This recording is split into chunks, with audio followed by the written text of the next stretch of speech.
Every single day, companies that seemed invincible yesterday are gone today. About making yourself undefeatable before you seek to defeat the enemy. But here's the dark truth. Now I want you to imagine something. Sun Tzu wrote, what the ancients called a clever fighter is one who not only wins, but excels in winning with ease. Sun Tzu wrote in the final passages of chapter 4, what he called the 5 conditions for victory. Emphasis. The good fighters of old first put themselves beyond the possibility of defeat, and then waited for an opportunity of defeating the enemy. Every single day, companies that seemed invincible yesterday are gone today. Not destroyed by competitors. Not crushed by recessions. Killed by invisible weaknesses that were always there. Weaknesses no one wanted to see, no one measured, and no one fixed. The S&P 500's average company lifespan has collapsed from 33 years in 1965 to just 21 years in 2020. By 2027, analysts at Innosight project that number will shrink to just 12 to 15 years. In the next decade, 40% of today's Fortune 500 companies will no longer exist, not declining. Gone. Emphasis. What separates the companies that endure from those that vanish? The answer was written over 2,500 years ago by a Chinese general named Sun Tzu. Sun Tzu's Art of War was written around 500 BC. It spans just 13 chapters and roughly 6,000 Chinese characters.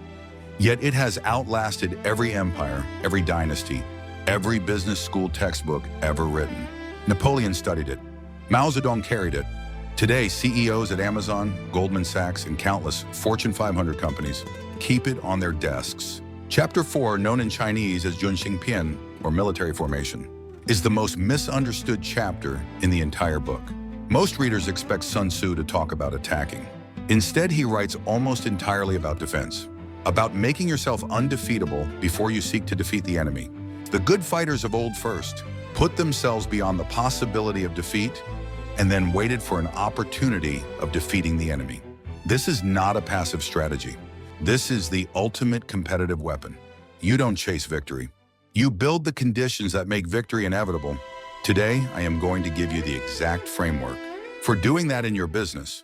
Let's talk about brutal math. Companies with an equity ratio of 50% or higher, meaning their assets substantially exceed their liabilities, have a bankruptcy rate of just 0.3%, 3 out of every 1,000. But companies with an equity ratio below 30%, their bankruptcy rate jumps to 8.7%. That is 29 times higher. The fortress of financial health is not a luxury. It is survival arithmetic. IBM's 2023 cost of a data breach report found that the average data breach costs a company $45 million, not counting reputation damage, not counting customer churn, just the direct measurable costs. And Microsoft's research documented that multi-factor authentication, a technology that costs almost nothing to implement, blocks 99.9% of all automated account attacks. The gap between 0.3% bankruptcy and 8.7% bankruptcy. The gap between $445 million and zero. These gaps are not matters of genius. They are matters of discipline. Warren Buffett understood this better than anyone. During the 2008 financial crisis, while every other major investor was paralyzed by fear, Berkshire Hathaway deployed over $25 billion in strategic investments. $5 billion to Goldman Sachs, $3 billion to General Electric, additional billions to Wrigley, Dow Chemical, and Swiss Re. Buffett wasn't lucky. He had spent decades building cash reserves specifically to deploy. During moments of maximum fear, his fortress made the offense possible. Southwest Airlines offers perhaps the most remarkable testament to fortress building in commercial aviation history. For 47 consecutive years from 1973 through 2019, Southwest Airlines posted a profit every single year. Through the oil crisis, through deregulation, through 9/11, through the 2008 financial collapse, through multiple restructurings that killed Pan, Am Eastern, TWA, US Airways, and dozens more. 47 straight years of profit. That is not luck. That is a fortress. But here is the dark truth. Most companies, even successful ones, are being destroyed right now by 3 invisible cracks forming beneath the surface. Sun Tzu called the failure to address these cracks a form of strategic blindness. I call them the 3 cracks of business collapse. Crack number 1, financial fragility. In 1975, a Kodak engineer named Stephen Sasson invented the world's first digital camera. It weighed 8 pounds, produced a 0.01 megapixel image, and took 23 seconds to capture a single shot. Sasson brought it to Kodak's management. Their reaction? Enthusiasm quickly turned to fear. "That's cute," one executive reportedly said, "but don't tell anyone about it." Because Kodak's entire business, from film manufacturing to processing chemicals to retail distribution, generated more than 90% of its profits from film and paper. Film was their golden goose. Admitting that digital photography was the future meant admitting that their entire empire was built on sand. For the next 37 years, Kodak watched digital photography consume the world. They tried to enter the digital market. They failed repeatedly. Not because their technology was inferior. They literally invented the technology. But because their financial structure was built entirely around protecting the revenue streams that digital would eventually destroy. In January 2012, Kodak filed for Chapter 11, bankruptcy protection with $3.4 billion in debt. The company that invented the future couldn't survive living in it. Crack number 2, risk blindness. On October 29, 2018, Lion Air Flight 610 crashed into the Java Sea 13 minutes after takeoff. All 189 people on board were killed. On March 10, 2019, Ethiopian Airlines Flight 302 crashed 6 minutes after takeoff. All 157 people on board were killed. Both crashes involved the same aircraft, the Boeing 737 MAX. Both were caused by the same software system, MCAS, which repeatedly forced the nose downward, even as pilots fought to pull it up. Boeing lost over $20 billion. The 737 MAX was grounded for 20 months. But here is the most chilling part. Internal Boeing documents released during congressional investigations showed that engineers had flagged concerns about MCAS years before the crashes. Emails from 2016 referred to the system as designed by clowns. One engineer wrote that he would not put his family on a 737 MAX. These warnings existed. They were known. But relentless market pressure, get the plane certified faster, recapture market share from Airbus, overrode every safety signal. The risk was visible. The organization chose to be blind to it. Crack number 3, operational weakness. In the year 2000, Netflix, a small DVD by mail startup with a few 100,000 subscribers, approached Blockbuster with a proposal. They offered to sell the company for $50 million. The integration would allow Blockbuster to add a digital, mail-order service to complement its 9 physical stores. Blockbuster's CEO laughed, literally laughed. Netflix was a niche business, he reportedly said, not serious competition for a company, generating $6 billion in annual revenue with 60,000 employees worldwide. 4 years later, in 2004, Blockbuster still had $6 billion in revenue and $800 million per year from late fees. Fees that customers hated with a deep and passionate intensity. That $800 million from customer suffering was Blockbuster's strength. It was also the very reason they could never build the customer-first digital service that Netflix was building. By 2010, Blockbuster filed for bankruptcy. By 2019, one single Blockbuster store remained open in the entire world in Bend, Oregon, kept alive as a nostalgic curiosity. Now I want you to imagine something. You are the CEO of a growing company. Revenue is up 30% year over year. Your team is motivated. Your customers are happy. Investors are calling. On the surface, everything looks strong. But beneath the surface, 3 cracks are forming. Your equity ratio has drifted below 35%. As you've taken on debt to fuel growth, your risk monitoring process consists of a quarterly management meeting where everyone reports good news. And your core operations are so focused on delivering your current product that your best engineers haven't had time to explore what disrupts it. You are Kodak in 1990. You are Blockbuster in 2002. In the next 45 minutes, I am going to give you 3 battle-tested frameworks drawn directly from Sun Tzu's military formation chapter adapted for the modern business battlefield. Framework 1, Foundation Fortress. Framework 2, Risk Radar System. Framework 3, Growth Guardian Cycle. These 3 frameworks are your path from vulnerable to undefeatable. Let's begin. It was the morning of September 29, 1982, in the suburbs of Chicago, Illinois. A 12-year-old girl named Mary Kellerman woke up with a cold, took a Tylenol extra-strength capsule, and within hours was dead. That same morning, a 27-year-old postal worker named Adam Janis collapsed and died in his home. His brother and sister-in-law, who came to comfort the family, also took Tylenol from the same bottle. They died too. Within 72 hours, 7 people were dead. All had taken Tylenol extra-strength capsules purchased in the Chicago area. The cause: someone had purchased bottles from retail stores, laced the capsules with potassium cyanide, and returned them to store shelves. At the time, Tylenol was not just America's best-selling painkiller. It commanded 37% of the entire over-the-counter painkiller market. For Johnson & Johnson, it represented $1.2 billion in annual revenue, roughly 17% of total company sales. Johnson & Johnson CEO James Burke received the call on the morning of September 29th.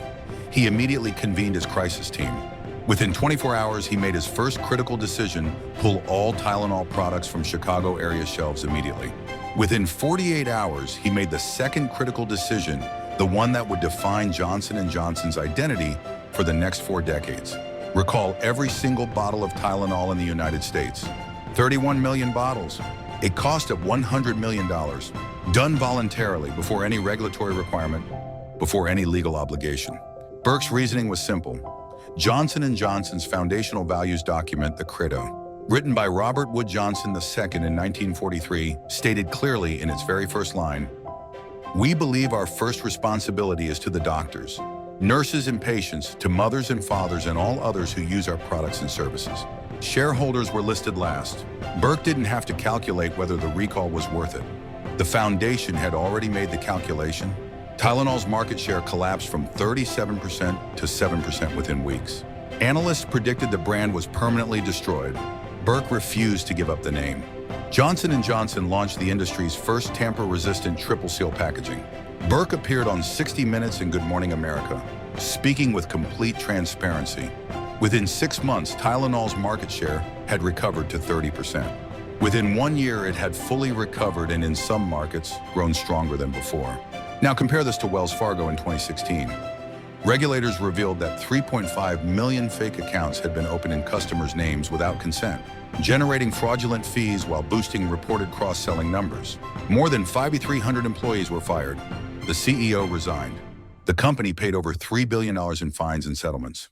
The brand suffered permanent reputational damage that continues today. The difference between Johnson & Johnson and Wells Fargo is not intelligence. It is not talent. Emphasis, it is foundation. J&J had a credo. Wells Fargo had a sales quota. Sun Tzu wrote, "The good fighter is able to secure himself against defeat." That is the essence of Framework 1, the foundation fortress. Your organization must be built on 4 structural pillars. Every single one must be strong before you pursue offensive growth. Pillar 1, financial bedrock. The financial foundation rests on 3 non-negotiable metrics. First, an equity ratio of 50% or higher. Your assets must substantially exceed your liabilities. Second, a minimum cash reserve of 12 months of operating expenses. Third, an interest coverage ratio of 3 or X or higher. Your operating earnings must service your debt obligations 3 times over, with room to spare. Toyota provides the gold standard. The company maintains approximately 8.5 trillion yen, over $60 billion USD in cash and liquid reserves. Financial analysts sometimes call this excessive. Toyota calls it Toyota's castle. During COVID-19 in 2020, while competitors slashed R&D budgets, Toyota used its fortress to continue full investment in electric vehicle development. The castle protected the future. Apple's cash position in 2023 exceeded $166 billion, enabling aggressive R&D and acquisitions even during the most severe market downturns. Apple's financial fortress is why Apple can take the long view, while others manage quarter to quarter. Pillar 2, human capital fortress. Gallup's research is definitive. Organizations with highly engaged workforces show 23% higher profitability than those with low engagement. But human fortress building is about more than satisfaction surveys. It requires psychological safety, the belief by every employee that they can speak up, raise concerns, and challenge assumptions without fear of punishment. Google's Project Aristotle, a 2-year study of Google's own teams, identified psychological safety as the single most important factor, distinguishing high-performing teams from average ones. Not the smartest people, not the most experienced. Emphasis, the most psychologically safe. When Alan Mulally arrived at Ford as CEO in 2006, recruited from Boeing, he introduced a weekly practice called the Business Plan Review. Every business leader presented results using a traffic light system: green for on track, yellow for concern, red for serious problem. In his first weeks, every single chart was green, even as the company was losing billions of dollars. Mulally looked around the room and said simply, "It's okay to report problems. That's why I'm here." The following week, one brave leader reported red. Then others followed. Ford solved real problems instead of hiding them and became the only major U.S. automaker not to require a government bailout in 2008. Pillar 3, brand fortress. Your brand is not your logo. Your brand is the cumulative promise you have made to your customers, measured by whether they keep choosing you when alternatives exist. The measurement tool's Net Promoter Score. How likely are your customers to recommend you in customer lifetime value, which reveals whether customers are deepening their relationship with you or gradually drifting away. When Howard Schultz returned to Starbucks as CEO in 2008, the company was in crisis. He closed all 7,100 U.S. stores simultaneously for one day of intensive barista retraining. The stock dropped. Analysts criticized the move. But Schultz was doing what Burke had done in 1982, making the foundation decision before the revenue decision. Within 3 years, Starbucks' stock had tripled. Pillar 4, technology fortress. The technology fortress begins with zero trust security architecture. Never trust, always verify.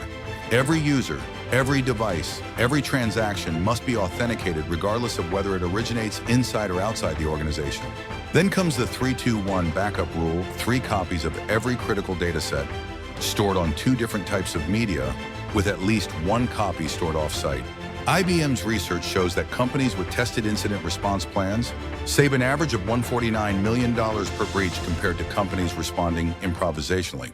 Sun Tzu wrote, "The victorious strategist only seeks battle after the victory has been won, whereas he who is destined to defeat first fights and afterwards looks for victory."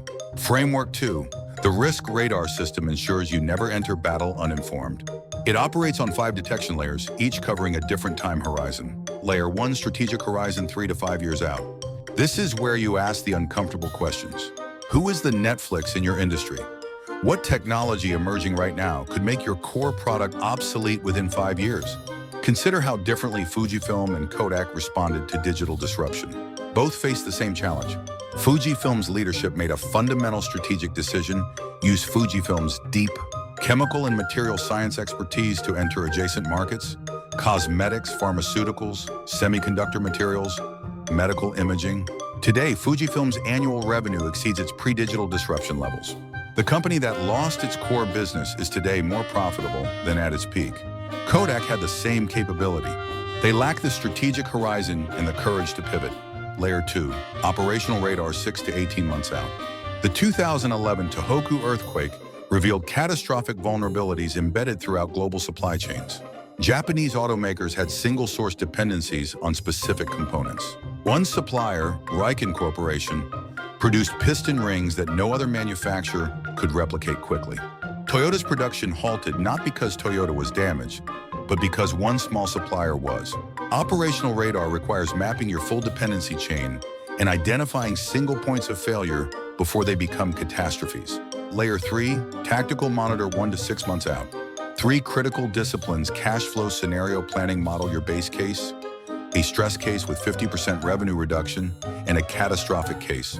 Customer concentration monitoring. If your top 3 clients represent 50% or more of revenue, that is a strategic vulnerability.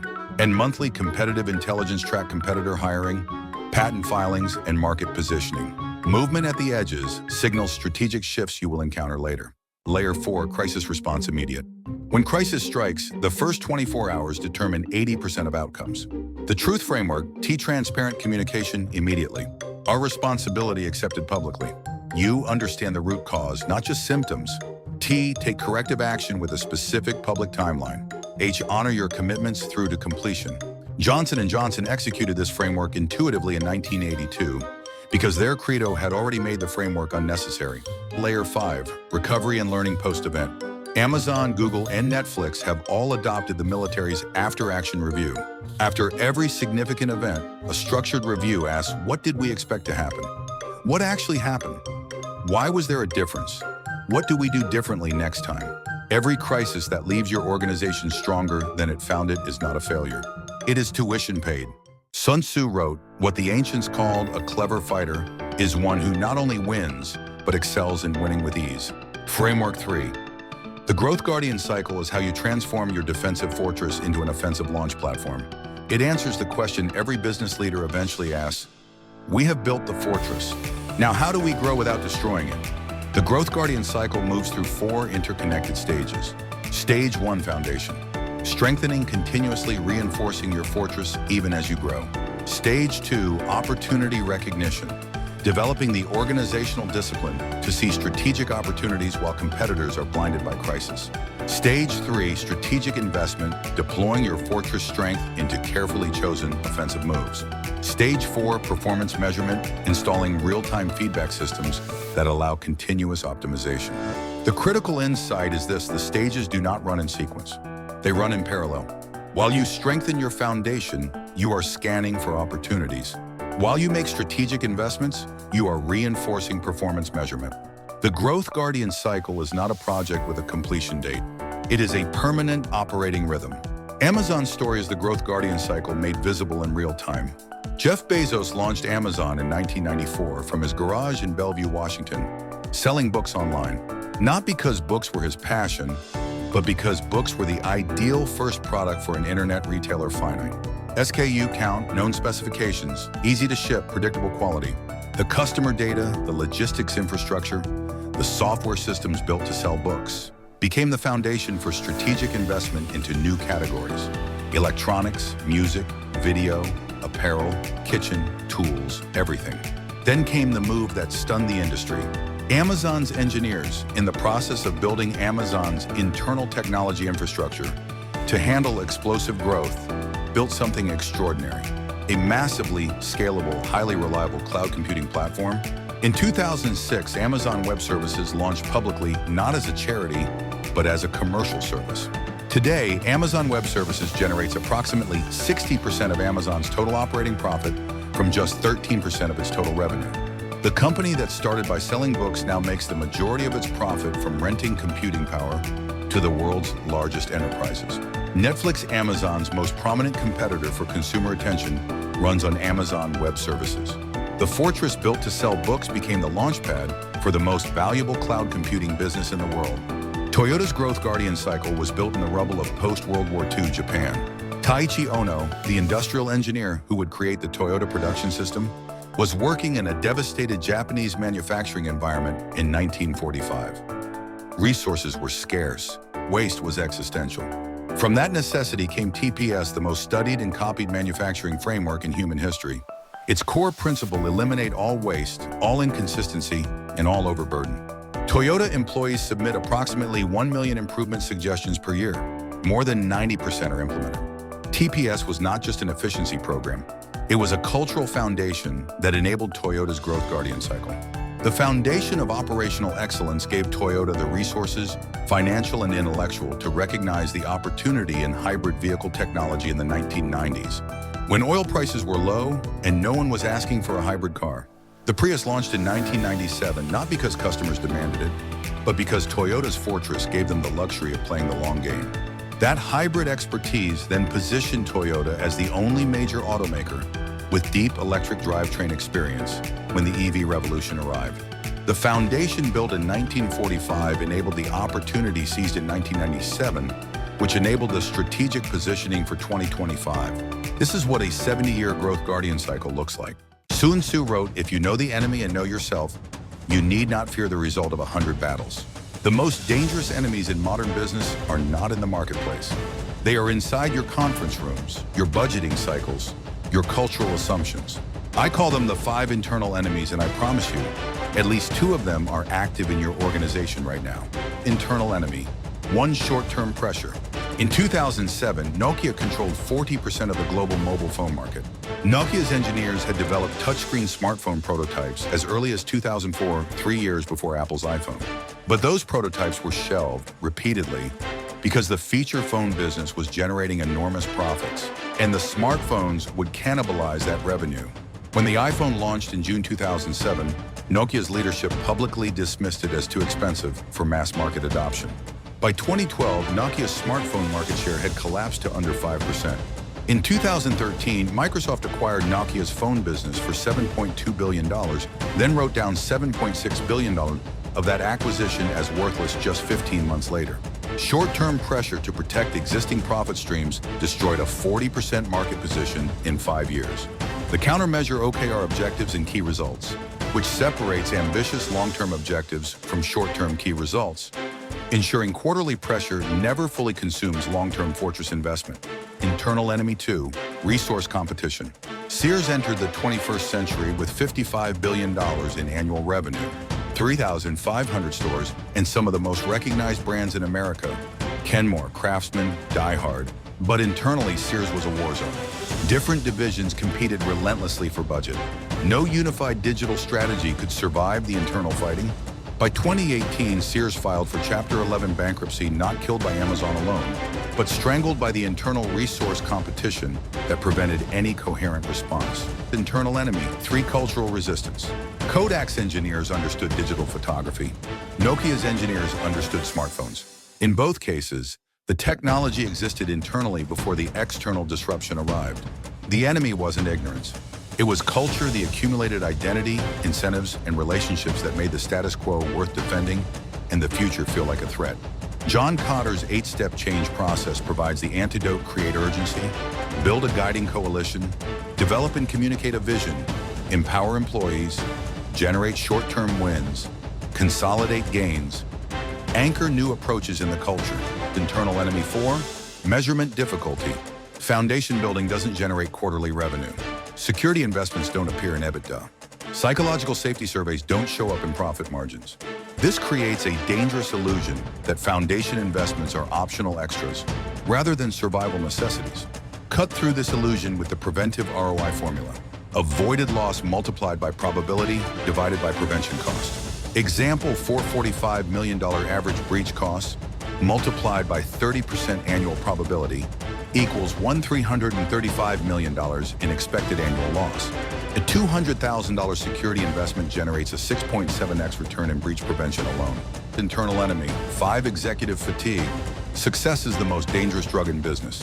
Enron was named America's most innovative company by Fortune magazine for 6 consecutive years. Its executives were celebrated, their strategies praised, their financial engineering admired. By December 2001, the company was bankrupt. $63 billion in assets revealed as fiction, 20,000 employees' jobs and retirement savings destroyed. Executive fatigue, the complacency born of too much success, is the crack that brings down the mightiest fortresses. Now let me show you what happens when the fortress is never built or when it is abandoned. These are the all is lost moments that every business leader fears and no business textbook adequately prepares you for.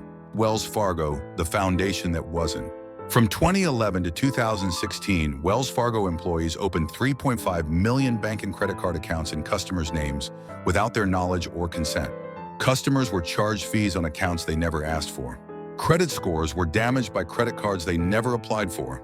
The reason was simple: Wells Fargo had created a sales culture built entirely around one metric. 8 is great. The push to sell each customer 8 financial products. When investigation began, Wells Fargo's initial response was to fire 5,300 employees, framing the fraud as individual misconduct rather than a systemic failure. The CEO, John Stumpf, resigned. Over $3 billion in fines and settlements followed. In 2018, the Federal Reserve issued an unprecedented order, restricting Wells Fargo's total assets until governance reforms were complete. A core function of the bank growing was legally prohibited. The root cause was not 5,300 bad employees. It was the absence of ethical infrastructure. Wells Fargo had compliance manuals. What it lacked was a living, enforced, culturally embedded set of values that made customer harm unthinkable, regardless of what the sales quota said. Toshiba, when psychological safety collapses. In July 2015, Toshiba admitted that its accounting records had overstated profits by 224.8 billion Japanese yen over 7 years. Entire segments of the company's reported financial results were fabrications, not one-time errors, but systematic, sustained misrepresentation. CEO Hisao Tanaka resigned. The entire board resigned. The company's stock fell 40% within weeks. Toshiba's U.S. nuclear subsidiary, Westinghouse Electric, eventually filed for bankruptcy in 2017, generating a $6.3 billion write-down that nearly destroyed the parent company. The root cause, a cultural expectation that subordinates would always find a way to meet profit targets regardless of reality. Employees felt psychologically unable to deliver bad news upward. They were more afraid of honest reporting than of the consequences of false reporting. Enron, when measurement becomes illusion?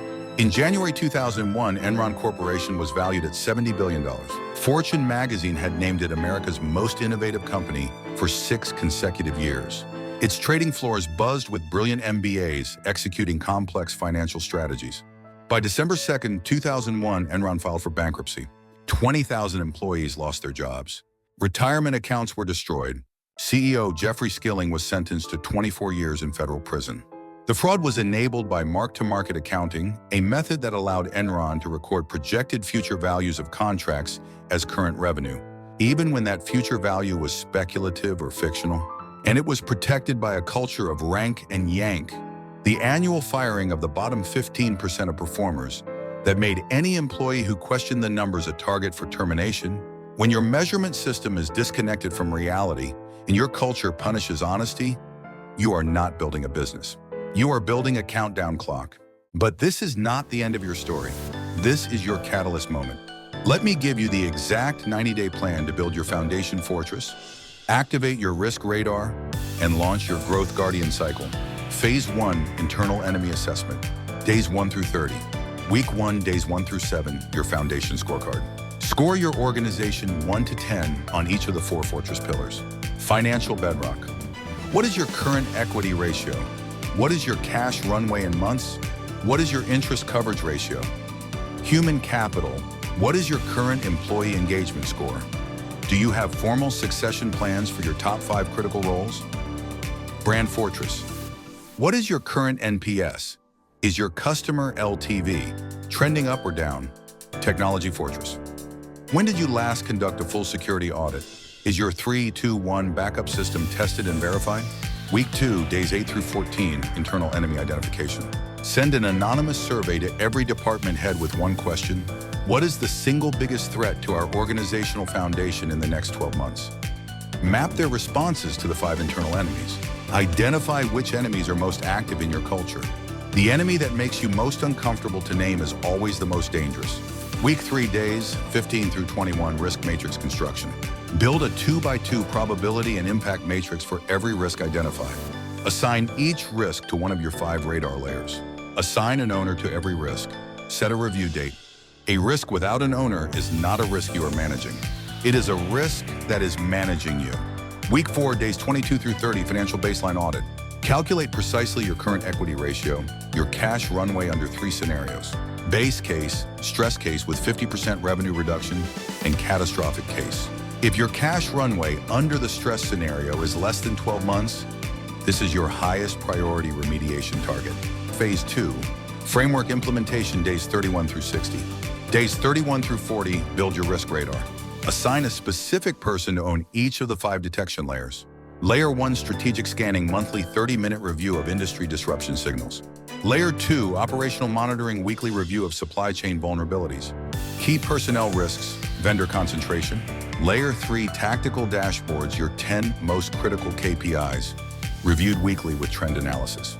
Layer 4, crisis response, your truth framework playbook, written, distributed, and role assigned. Days 41 through 50, human fortress launch. Implement a monthly psychological safety pulse survey, 5 questions, fully anonymous. Results shared with the entire team. Begin succession planning for your top 5 critical roles. Not replacement planning, succession planning. The goal is depth, not replacement. Days 51 through 60, the fortress story. Write and share a 10-minute narrative with your entire organization explaining why you are building an undefeatable foundation. Not a presentation, a story. Reference J&J's credo. Reference Southwest's 47-year profitability streak. Reference Sun Tzu. Get every team member to articulate in their own words how their daily work contributes to the fortress. Phase 3, stress testing and optimization, days 61 through 90.